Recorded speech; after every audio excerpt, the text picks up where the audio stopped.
This is the little pond that we have behind our house, or our camper. I like to come out here sometimes. Even when I get eaten up by bugs, I don't really mind that much.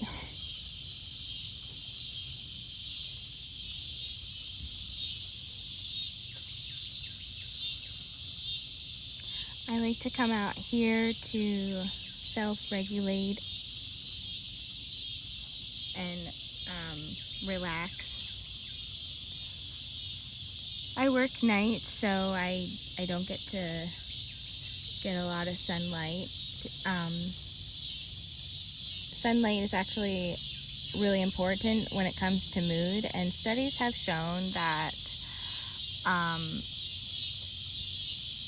when people don't get enough sunlight or being outside, it actually is linked to depression and a lot of mood disorders.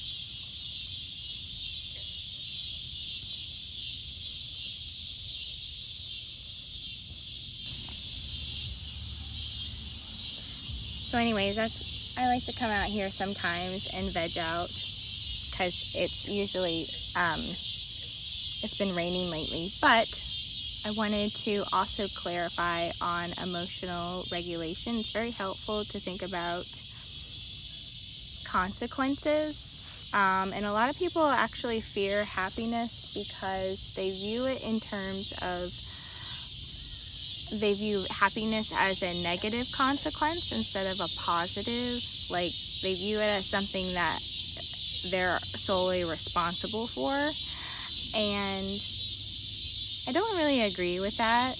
Happiness and events in general usually happen when multiple people are involved, or factors that are involved to have a consequence be created. So if you're a person that has a hard time self-regulating due to fearing happiness, it's really helpful to respect the details in each moment. And this is a form of grounding that I usually like to keep in mind. When you associate happiness with a consequence, you are already not in you're not in the present moment.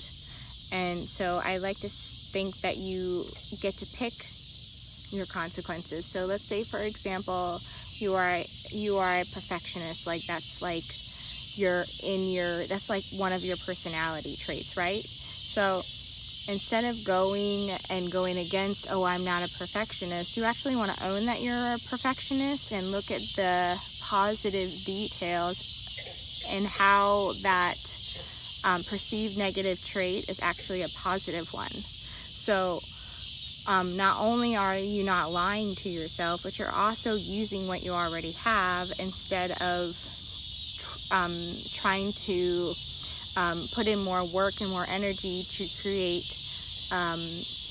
traits that you don't have yet, right? So if you're a person that's a perfectionist, that obviously comes positive and negative qualities, versus someone that isn't a perfectionist, they're more go with the flow. So you want to work with what you have, right? So